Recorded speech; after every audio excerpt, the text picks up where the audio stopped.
السلام علیکم ورحمۃ اللہ وبرکاتہ۔ کل الحمد للہ والصلاة والسلام علی نبی المجتبی وأحمد المصطفى صلی اللہ تعالی علیہ وآلہ وصحبہ وازواجہ واہل بیتہ وعفادہ اجمعین دائما ابدا ابدا الی یوم الدین۔ بعدی حمدی وصلاح فاعوذ باللہ من الشیطان الرجیم، بسم اللہ الرحمن الرحیم۔ لن تنالوا البر حتى تنفقوا مما تحبون، صدق اللہ العظیم وصدق رسولہ النبی الامین الکریم لمن الشاہدین والشاکرین۔ تمام تعریف اللہ وحدہ لا شریک کے لیے سزاوار ہے، جو ساری خلقت کا پالنہار ہے، جس کے دست قدرت میں کل جہاں کی بادشاہت ہے، جو چاہتا ہے کر گزرتا ہے، اس کے اختیار کو کوئی روک نہیں سکتا۔ وہ قدیم ہے، ابد الآباد سے ہے اور ہمیشہ ہمیشہ رہنے والا ہے۔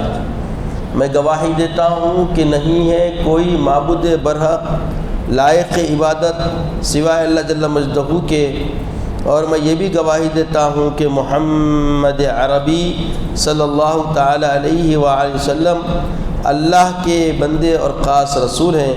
صلاۃ و سلام نازل ہو ہمارے آقا نامدار حضور تاجدار محمد عربی صلی اللہ تعالی علیہ وسلم پر، آپ کی آل پر، آپ کے اصحاب پر۔ بزرگان دین، برادران اسلام، اللہ تبارک و تعالی جل مجدہ کا یہ ہم پر عظیم احسان ہے کہ اس نے ہمیں امت محمدیہ صلی اللہ تعالی علیہ وآلہ وسلم میں پیدا فرمایا۔ نہ صرف پیدا فرمایا بلکہ اپنے حبیب پاک علیہ الصلاۃ والسلام کے امتیوں میں شامل فرمایا، اور حب نبوی صلی اللہ تعالی علیہ وسلم کا شعور بخشا، اور ہماری رشد و ہدایت کے لیے اپنے کلام کو ہمارے آقا سید عالم محمد عربی صلی اللہ علیہ وسلم کی وساطت سے ہم تک عنایت فرمایا۔ اور اسی کلام اللہ میں اللہ جل مجدہ نے اپنے صحابہ کرام کو سند عطا فرمائی، رضی اللہ عنہ ورضوا عنہ، جنہوں نے دین اسلام کو مکمل طور پر ہم تک پہنچایا۔ اس میں سب سے بڑا رول، سب سے بڑے مبلغین اگر کوئی ہیں تو وہ صحابہ اکرام کی حیات طیبہ ہے، جنہوں نے جانی، مالی، روحانی، جسمانی خواہشات کی قربانیوں کے ذریعے دین کی اشاعت فرمائی، دین کے ابلاغ کا کام کیا، اور دین پوری دنیائے عالم میں پھیل گیا۔ اور آج آپ اور ہم جو دنیا میں اتنے ایمان کے جیالے اور اسلام کے شہپاروں کو ہم جو دیکھ رہے ہیں، یہ سب صحیح صحابہ کرام رضوان اللہ علیہم اجمعین کی زندگیوں کی قربانیوں کا نتیجہ ہے، اور ہم اتنی اطمینان کے ساتھ، راحت و فرحت کے ساتھ زندگی بسر کر سک رہے ہیں۔ اس کا اساسی پہلو، اس کا بنیادی پہلو اور اس کا بیسیکلی فاؤنڈیشن جو ہے، یہ صحابہ کرام نے اپنی مالی قربانی، جسمانی قربانی، روحانی قربانی، جانی قربانی اور خواہشات کی قربانی کے ذریعے ہم تک پہنچایا۔ اور جب ان کے ایسے کردار تھے، اللہ تعالیٰ ان سے راضی ہوا۔ نہ صرف یہ اللہ سے راضی ہوا، قربانیوں کے بعد جیسا کہ آپ نے سن رکھا ہے پچھلے جمعہ، حضرت سیدنا ابوبکر صدیق رضی اللہ تعالیٰ عنہ جب پورا مال و اسباب، گھر کے حوائج ضروریات تک اللہ کی راہ میں خرچ کر دیے، تو اللہ تعالیٰ جبرائیل امی کے ذریعے صرف کیا پوچھا کہ کیا ابو بکر اس حالت میں آپ کانٹے ببول کے لگا کے کپڑے پہنے ہوئے ہیں، کرتے کو گنڈیا نہیں ہے؟ جبرائیل نے پوچھا کہ آقا معاملہ کیا ہے کہ ابو بکر کانٹے لگائے ہوئے کپڑوں کو؟ تو بولے ابو بکر صدیق رضی اللہ تعالیٰ عنہ نے پورے مال و متاع مجھ پہ قربان کر دیا اور ان کے پاس گنڈیاں خریدنے کے پیسے نہیں۔ ہائے ہائے ہائے، قربان جائے سیدنا ابو بکر کی۔ پھر جبریل امی کیا بولے؟ اللہ جل مجدہ سلام بھیجتا ہے حضرت سیدنا ابو بکر صدیق کو اور سوال فرماتا ہے کہ اس اتنے سارے قربانیوں کے بعد میں بھی کیا ابو بکر اللہ سے راضی ہیں؟ پوچھنے کے لیے اللہ کا حکم ہے۔ آقا جب پوچھتے ہیں تو سیدنا ابو بکر صدیق رضی اللہ تعالیٰ عنہ عرض فرماتے ہیں کیوں نہیں میں مالک سے خوش ہوں بلکہ پہلے سے زیادہ اور خوش ہوں۔ ہائے ہائے ہائے، قربان جائے سیدنا ابو بکر صدیق، کیسا ایثار، کیسی الفت، کیسی محبت۔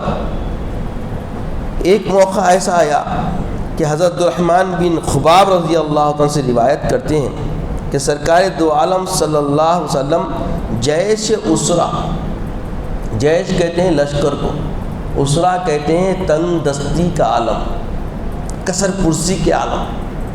تو جیش اسرا کا مطلب یہ ہے کہ ایک ایسا جیش جو تنگ دستی کے عالم میں تشکیل کیا گیا۔ پیارے آقا سید عالم سرور کائنات صلی اللہ تعالیٰ علیہ وآلہ وسلم نے جیش اسرا کی تیاری کے لیے منبر شریف پہ تشریف لائے اور صحابہ اکرام رضوان اللہ علیہ مجمعین کو ابھارنے لگے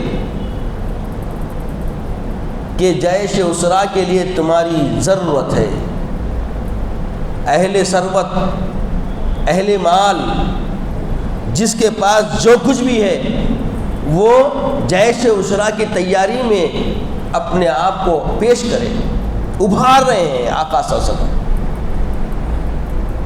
تو سارے صحابہ بے ہو رہے کہ اب معاملہ کیسے پورا کریں، آقا کا ارشاد ہے۔ تو سیدنا عثمان ذی النورین رضی اللہ تعالیٰ آگے آتے ہیں، عرض کرتے ہیں آقا صلی اللہ علیہ وسلم 100 اونٹ 100 اونٹ مائے ہوائج ساز و سامان کے ساتھ میں اللہ کی راہ میں پیش کرتا ہوں۔ ہائے ہائے، کتنے؟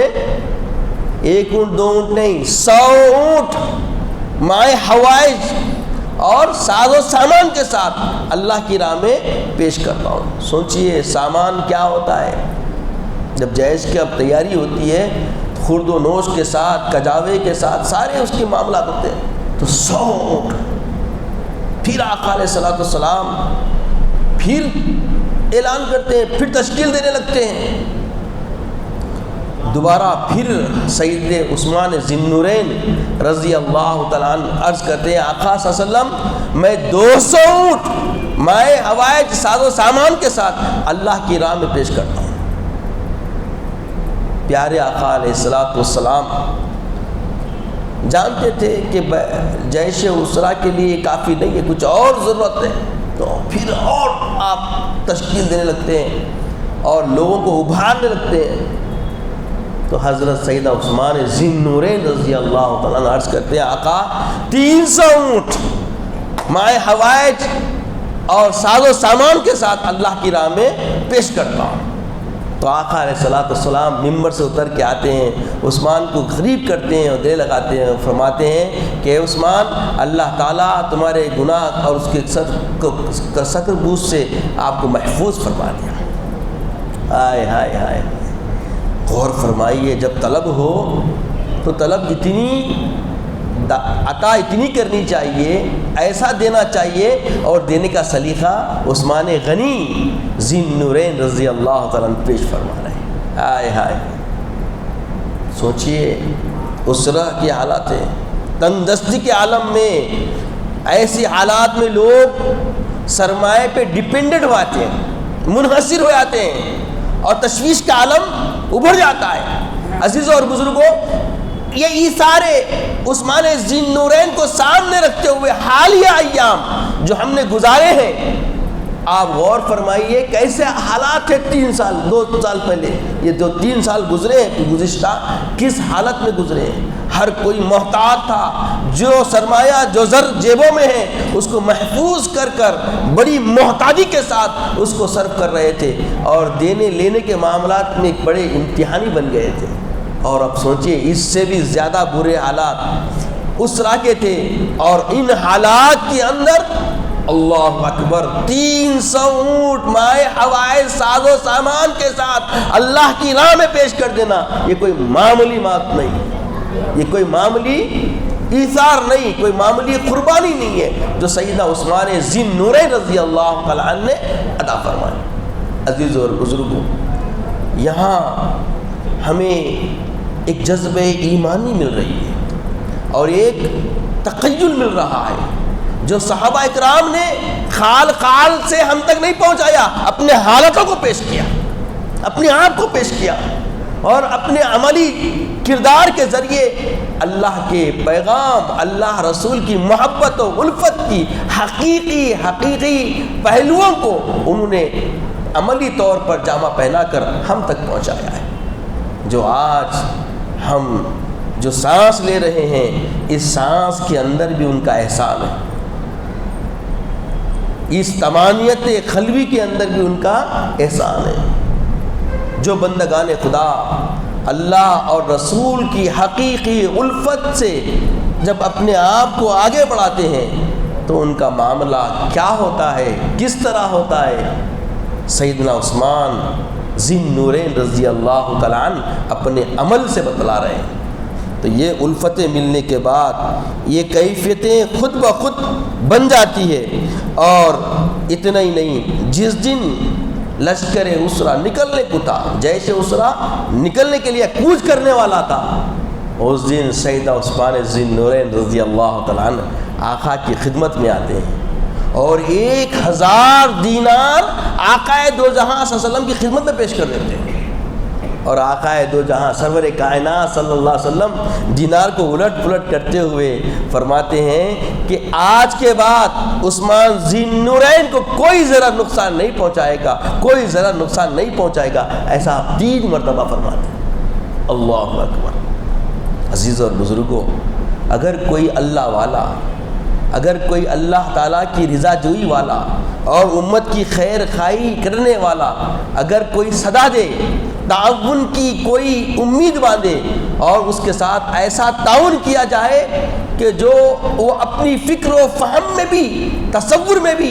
یہ یقین نہیں رکھتا کہ یہ منزل تک ہماری امت آئے گی، اور اگر ایسا ایثار کرتے ہیں تو سوچئے ان کے لیے دل سے کیا معاملہ ہوتا ہے۔ وہی آقا پیش فرماتے ہیں کہ آج کے بعد کوئی شے عثمان ذی النورین کو ضرر نہیں پہنچائے گی۔ ہائے ہائے ہائے، عثمان ذی النورین کی حیات طیبہ۔ عزیزو، زر کا ہونا اور ہے، زر کا ہونے کے بعد اللہ اس کے محبوب صلی اللہ علیہ وسلم اور اس کی مخلوق پر، آقا علیہ السلام کی امتوں پہ قربان کرنے کے لیے تیار ہونا اور دل سے کام کو انجام دینا، یہ کوئی معمولی عمل نہیں، یہ کوئی معمولی کردار نہیں ہے۔ یہ کردار سیدنا عثمان ذی النورین رضی اللہ تعالیٰ عنہ کی حیات طیبہ سے ہم کو ملتا ہے۔ تو عزیز اور بزرگوں، اب آپ نے مالی قربانی سنی، مالی ایثار سنا، اب سنیے جسمانی قربانی کیسی دی ہے۔ ایمان کو محفوظ کرنے کے لیے ہمیں کیسا تیار ہونا، اس کا سلیقہ بھی ہمیں صحابہ کرام کی سیرت سے ملتا ہے۔ آج آپ اور ہم مالی قربانی کے لیے پھر بھی تیار ہو جائیں گے، پھر بھی تیار ہو جائیں گے، مگر جسمانی قربانی کوئی معمولی قربانی نہیں، یہ بڑی امتحانی ہے۔ اللہ جل مجدہ فرماتا ہے لن تنالوا البر حتی تنفقوا مما تحبون، ہرگز تم نیکی کو بھی نہیں پہنچ سکتے، لن تنالوا، ہرگز تم، تاکیدی جملے کے ساتھ، ہرگز تم نیکی کو بھی نہیں پہنچ سکتے، حتی تنفقوا مما تحبون، یہاں تک کہ تم اپنی محبوب شے اللہ کی راہ میں قربان نہ کر دو، اللہ کی راہ میں ایثار نہ کر دو۔ تو اس آیت کریمہ کا مصداق اگر آپ ہم دیکھتے ہیں تو وہ صحابہ کی زندگی ہے، جنہوں نے قرآن کی تفسیر اپنے کردار سے، اپنے حقیقی عملی طور پر زندگیوں کو پیش کر کے بتا دیا. اسی لیے تو بتایا گیا صحابہ کی زندگی نور ہدایت کا سرچشمہ ہے.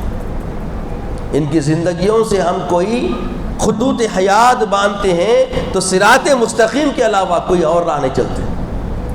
اگر صراط مستقیم پہ چلنا ہے، صراط مستقیم پہ ہم کو کامل ہونا ہے، تو ہمیں صحابہ اکرام رضوان اللہ علیہم اجمعین کی حیات کے چلیے ان کو اپنے لیے مشعل راہ بنا کر زندگی بسر کرنی ہے. عزیز اور بزرگوں، سب سے پہلے اللہ کے حبیب صلی اللہ تعالی وسلم نے جب بعثت کے بعد اعلان فرمایا، ابھی خفیہ اعلان فرما رہے تھے، اعلان نہیں ہو رہا تھا، خفیہ طور پہ لوگوں کو پکڑ کے آپ تشکیل دے رہے تھے. تو 7ویں صحابی حضرت سیدنا بلال رضی اللہ تعالیٰ جو کہ غلام تھے، جو کہ کیا تھے بولیے؟ غلام تھے. حضرت سیدنا بلال رضی اللہ تعالیٰ عنہ 7ویں مسلمان ہیں جو امیہ خلف کے غلام تھے. امیہ خلف کے غلام تھے. ویسے اسلام قبول کرنے سے پہلے ہی حضرت سیدنا بلال حبشی رضی اللہ تعالیٰ عنہ آقا دو جہاں سسن بے پناہ محبت و الفت کی طبیعت رکھتے تھے.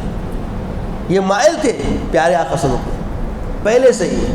اور یاد رکھیے، یہاں ایک بات بتا دوں، جتنے بھی مکے کے دشمنان دین اسلام تھے ان کو ذات محمد عربی سے کچھ اناد نہ تھا. یہ بات بہت بڑی پوائنٹ ذہن میں رکھیے. اللہ کے رسول کی جسامت، اللہ کے رسول کی حیت، اللہ کے رسول کی ذات سے فی نفس ہی کسی بھی دشمن دین کو عداوت نہ تھی. اگر وہ عدو بنے ہیں، دشمن بنے ہیں بعثت کے بعد. جیسے ہی آقا علیہ الصلوۃ والسلام نے اللہ احد کا نعرہ بجایا، یہ پورے آپ کے مخالف ہو گئے، یہ آپ کے پورے دشمن ہو گئے، یہ سب آپ سے دشمنی شروع کر دی. تو حضرت سیدنا بلال حبشی رضی اللہ تعالیٰ عنہ 7ویں مسلمان تھے. کیسے بولیے؟ 7ویں نمبر کے مسلمان تھے.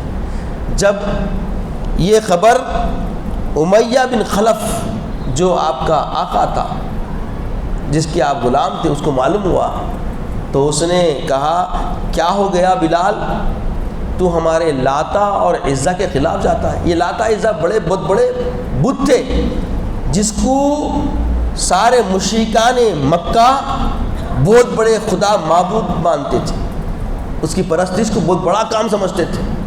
تو اس نے کہا کہ لاتا و عزا کے تم خلاف جا رہے ہو، کیا ہو گیا؟ خبردار باز آ جاؤ، میں نے سنا ہے تم کسی غیر خدا کو مانتے ہو. تو حضرت سیدنا بلال حبشی رضی اللہ عنہ نے عرض کیا، کہا کہ اے ابو بابا، اے امیہ بن خلف سن لے، میں حضرت محمد عربی صلی اللہ علیہ وسلم کے خدا کو مانتا ہوں، اور مانتا ہوں، نہ صرف مانتا ہوں بلکہ مانتا رہوں گا. اللہ احد، اللہ احد کہنے لگے. تو امیہ بن خلف بہت ہی غصے میں آ گیا، غضبناک ہو گیا. کہا کہ دیکھو میں موقع دے رہا ہوں، ابھی بھی تم باز آ جاؤ، چھوڑ دو اور لوٹ آؤ لاتا ہوا عزا کی طرف. تو حضرت سیدنا بلال حبشی نے کہا یہ ممکن ہی نہیں کہ میں ایک خدائے وحدہ لا شریک کو ترک کر دوں. وہ برحق ہے اور میں مانتا ہوں، دل سے مانتا ہوں. تیرا جسم پہ تو ستم چلے گا مگر میرے دل کی کیفیت کو تو نہیں سمجھے گا، اور میں اس سے باز آنے والا نہیں ہوں، اسے ترک کرنے والا نہیں ہوں. اس کے بعد امیہ بن خلف نے آپ کو ایذا دینا شروع کر دی. آپ غلام تھے اور غلام کا معاملہ یہ ہوتا کہ وہ اپنے آقا کو چھوڑ کے آزاد بھاگ بھی نہیں سکتا، وہ بھی اور بڑا گناہ ہے. اسلام کی تعلیمات بہت اہم ہیں. آپ کے ساتھ اظہار آسانی شروع کر دی، آپ کو تکلیف دینا شروع کر دیا، تکلیف کا پیمانہ اس انتہا پہ لے کر چلا گیا کہ جب آپ نہیں سننے لگے تو آپ کو گرم ریت میں لٹایا جاتا، آپ کے سینے پہ بڑے بڑے پتھر رکھے جاتے اور آپ کے پیروں کو رسی باندھ کے کھینچا جاتا، اور اس کے بعد پھر تشکیل دیتا، پھر پوچھتا کہ بولو، امیہ بن خلف بولتا کہ بولو اب تم باز آ جاؤ گے؟ پھر کہتے بلال حبشی رضی اللہ تعالیٰ عنہ، ارے تو نے لذت ایمانی سمجھی کیا ہے؟ اللہ احد، اللہ احد، میں محمد عربی کے خدا کو مانتا ہوں اور اسی پہ میں چلتا ہوں، اسی پہ چلتا رہوں گا۔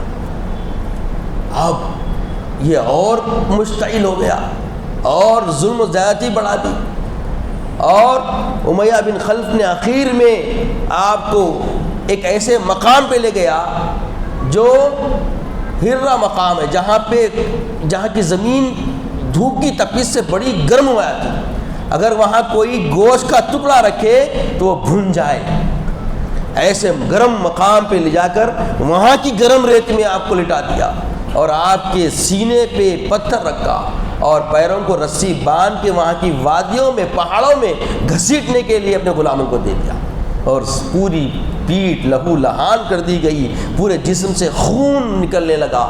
اس کے بعد پھر کہتا کہ اب بول باز آئے گا، تو آپ کہنے لگے کہ نہیں، میں اللہ کو مانتا ہوں، رسول اللہ محمد عربی کو مانتا ہوں اور اسی دین پہ قائم ہوں اور اسی طرح میں قائم رہوں گا۔ آپ کو پھر پیر ہاتھ باندھ کے رات میں کمرے میں ڈال دیا جاتا ہے اور رات بھر غلاموں کو کہتا ہے کہ اس کو اتنا مارو، کھانا پانی بند کر دو، اتنا مارو کہ یہ باز آ جائے، اور وہ رات بھر اپنے آقا کو خوش کرنے کے لیے، امامہ بن خلف کو خوش کرنے کے لیے اس کے دوسرے غلام اتنے کوڑے مارتے، رات بھر کھانا بند، پانی بند اور ہاتھ پیروں کو پٹی بند کے خوب مارتے، پھر صبح نکالتے، پھر ریت میں ڈالتے، پھر پہاڑ پتھر سینے پہ رکھتے، پھر گھسیٹتے۔ اسی حالت میں سیدنا ابوبکر صدیق رضی اللہ عنہ کا ادھر سے گزر ہوا۔ جب آپ نے دیکھا تو آپ کو برداشت نہیں ہوئی کہ ایک مومن بھائی اس حالت میں، وہ پھر امیہ بن خلف کے پاس گئے، اس کی منہ مانگی رقم دے کے حضرت سیدنا بلال حبشی رضی اللہ عنہ کو آزاد کرا دیے، اور اس طرح آپ نے اپنی ایمان کی حفاظت کے ساتھ آقائے دو جہاں کی دستگیری میں آ گئے اور آقائے سزم کے ساتھ رہنے لگے۔ عزیز اور بزرگوں، اب غور کرو کیسا ایمان کی حفاظت فرمائے، کیا لذت ایمانی ان کے اندر گھر کر گئی، وہ ایسی کیا چاشنی تھی جس کے چکنے کے بعد، جس کی لذت کے احساس کے بعد اس کو چھوڑنے کے لیے وہ تیار نہیں تھے۔ عصر حاضر میں ہمارے درپیش ہونے والے احوال ہمیں اور مطمئن کر رہے ہیں اور استقامت کی دعوت دے رہے ہیں، یہ کردار بلال حبشی ہمیں مضبوط کر رہا ہے۔ ایسے ہی ابو فقیہ رضی اللہ تعالیٰ عنہ، وہ بھی امیہ بن خلف کے غلام تھے، ان کے ساتھ بھی وہ ایسا ہی کرنے لگا۔ دوسری باری ابو امیہ بن فقیہ رضی اللہ تعالیٰ عنہ جو اسی کے غلام تھے، امیہ بن خلف کے، ان کے ساتھ بھی ایسا ہی معاملہ کرنے لگا، ان کو بھی گرم ریت میں لٹانے لگا اور ان کو منہ کے بل لٹاتا تھا، پیٹھ پہ پتھر رکھتا تھا اور منہ کے بل کھینچتا ہوا لے آتا تھا اور منہ سے کف نکلنے لگا، خون نکلنے لگا۔ پھر اتفاق سے سیدنا ابوبکر صدیق رضی اللہ تعالیٰ کی نظر ہوئی، انہوں نے دیکھا کہ معاملہ بڑا درپیش ہے اور بہت ایذا دی جا رہی ہے، تو ان کو بھی ان سے خرید کے ان کو بھی آزاد کر دیا۔ سبحان اللہ۔ عزیز اور بزرگوں، کیسا جسمانی تکلیف کیسی دیکھیے، جسمانی ایذا کیسی دیکھیے، اس کا اندازہ کر سکتے ہیں۔ آج لانچنگ کے نام سے جو بھی معاملات ہو رہے ہیں اس کو دیکھ کے ہم پریشان ہیں، مگر یاد رکھیے کچھ بھی نہیں ہے، اس سے زیادہ قربانیاں، اس سے زیادہ ایثار، اس سے زیادہ حد برداشت سے آگے بڑھ کے ایمان کی حفاظت کرنے والے وہ ہمارے صحابہ رضوان اللہ علیہم اجمعین ہیں، جن کو اللہ نے سند دی رضی اللہ عنہ اور رضی عنہ، اللہ ان سے راضی ہوا، وہ اللہ سے راضی ہو۔ کوئی معمولی بات نہیں ہے، یہ بات کو سمجھنا ہے۔ آج ہماری نسلوں کو یہ پیغام ہم نہیں دے رہے ہیں۔ پہلے گھروں میں جب رات آتی تو نیند سے پہلے کچھ ساعتیں کچھ لمحے ایسے ہوتے کہ ہمارے بڑے لوگ بیٹھ کے اپنی اولادوں کے سامنے سب نبیوں کے قصے، صحابہ کے قصے، صحابہ کے ایثار کے قصے، ایمان کے تحفظات کے لیے جو انہوں نے قربانیاں دی ہیں اس کے تذکرے کرتے تو ایمان کی جلا ہوتی تھی، اور ایمان کے اندر ایک حقانیت کا پہلو ان کے اندر اجاگر ہوتا تھا، اور وہ مستحکم ہو کے لوگوں کے درمیان آتے تھے اور اپنے دین کا کردار پیش کرتے تھے، اور وہ کردار ہی تھا کہ پھیلتے پھلتے پھولتے ساری دنیا میں اپنے سر اونٹ کر سر کے مقام پہ جا کے بلندی پہ جا کے بول رہا ہے۔ یہ ایسے ہی نہیں پہنچا ہم تک۔ آج عمل کا فقدان ہے، آج تشکیل دینے کا فقدان ہے، آج اپنی اولادوں کی تربیت کا فقدان ہے۔ خدا را جاگنے کی ضرورت ہے۔ عزیز اور بزرگوں، حضرت ابو فقیہ رضی اللہ تعالیٰ عنہ، حضرت بلال حبشی رضی اللہ تعالیٰ عنہ کیسی جسمانی اذیتیں برداشت کرتے رہے، اور ان حد برداشت میں ہوتے ہوئے بھی انہوں نے ایمان کی کیسی حفاظت کی اور کیا معاملہ کیا، اسے سمجھنے کی ضرورت ہے۔ عزیز اور بزرگوں، اس کے بعد یہیں معاملہ ختم نہیں ہوتا ہے، اس سے بڑی اور قربانیوں کا معاملہ کیا ہے۔ اللہ اکبر، خالد رضی اللہ تعالیٰ، یہ بھی ایک بہت بڑے صحابی ہیں۔ جب یہ ایمان لائے اس کا علم ان کے والد کو ہو گیا، ان کے والد کو ہو گیا، تو ان کے والد نے آپ کو بلا کے کہا کہ اے خالد، تو نے لاتا ہوا عزا کو چھوڑ دیا، سنا ہے کہ تو نے محمد کے خدا کو ماننے لگا ہے صلی اللہ علیہ وسلم، باز آ جا اور فوری رجوع ہو جا، ورنہ میں تیرا بہت برا حال کروں گا۔ گفتگو کرتے کرتے جب دیکھتا ہے کہ حضرت خالد رضی اللہ تعالیٰ عنہ ماننے تیار نہیں ہے، تو اس کے ہاتھ میں موٹی عصا ہوتی ہے، وہ عصا سے اتنا پیٹتا ہے کہ عصا کے ٹکڑے ٹکڑے ہو جاتے ہیں، اور حضرت خالد رضی اللہ تعالیٰ عنہ وہاں سے راہ فراری اختیار کر کے آقا علیہ السلام کی آغوش میں آ جاتے ہیں اور وہیں رہنے لگتے ہیں۔ کچھ وقت گزرتا ہے، کچھ وقت کے بعد ایک وادی میں، ایک پہاڑ کے سائے میں آپ نماز پڑھ رہے ہوتے ہیں، اور اس کا علم آپ کے والد کو ہو جاتا ہے، اور وہ اپنے دوسرے فرزندان کو بھیجتا ہے کہ جاؤ خالد کو پکڑ کے لے کے آؤ۔ آپ کو پکڑ کے پھر لے آیا ہے۔ پھر والد کہتے ہیں کہ اے خالد، باز آ جا، رجوع ہو جا، اور تو باز نہیں آئے گا تو تیرا حال بہت برا کر دوں گا۔ بات کرتے کرتے لاٹھی اٹھا کے آپ کے سر پہ مارتا ہے، اور ایسا زور سے مارتا ہے کہ لاٹھی دو ٹکڑے ہو جاتے ہیں اور آپ بے ہوش ہو کے نیچے گر جاتے ہیں۔ آپ کو اپنی خیر میں بھوکا پیاسا کمرے بند کر کے رکھتا ہے، اور آپ راہ فرار اختیار کر کے پھر دوبارہ آقا دو جہاں سلم کے آغوش رحمت میں آ جاتے ہیں۔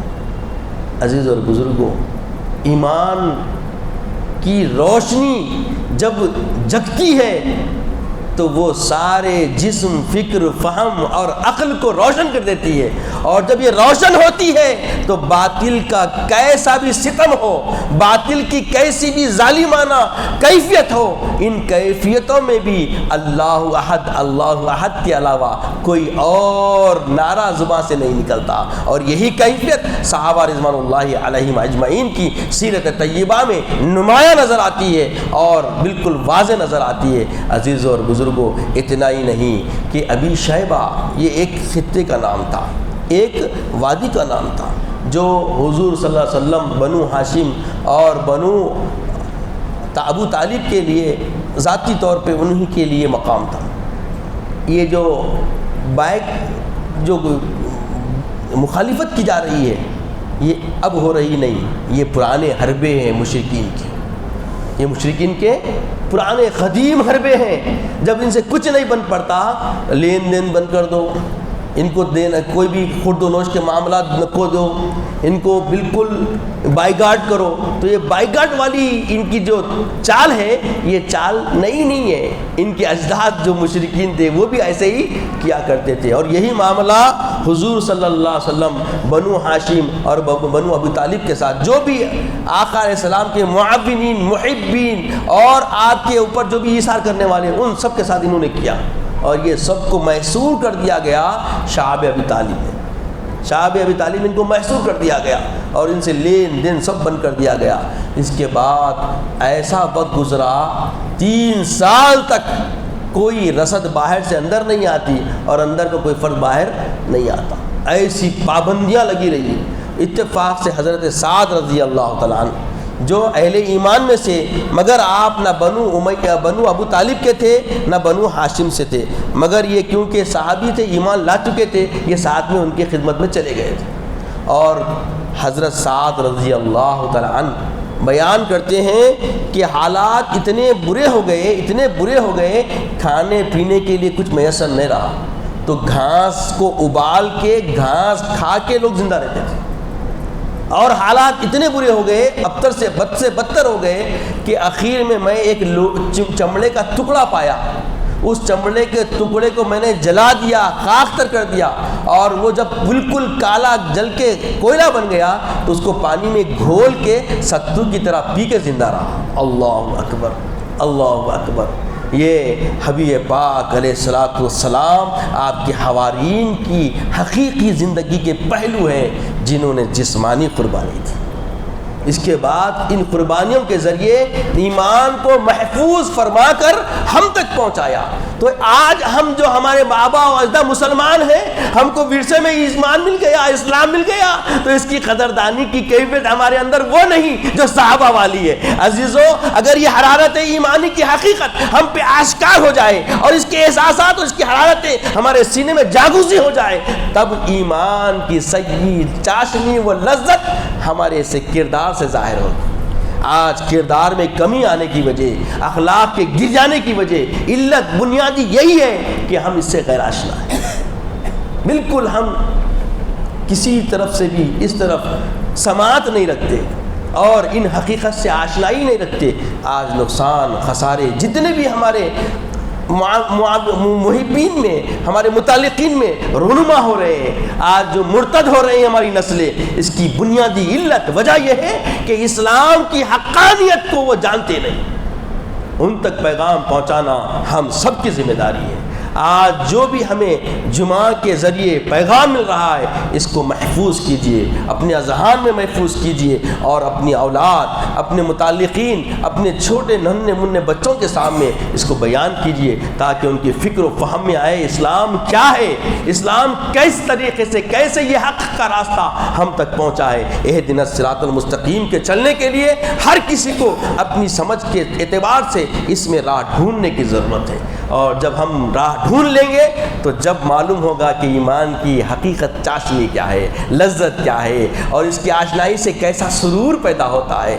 تو عزیزوں اور بزرگوں، میں اپنی بات کو سمٹتا ہوں، وقت ہو چکا ہے۔ تو جیسا کہ ہم نے ایک طریقہ شروع کیا ہے، پچھلے وقت ہم نے ایمان مجمل پڑھا تھا۔ اب ایمان مجمل کیا ہے؟ آپ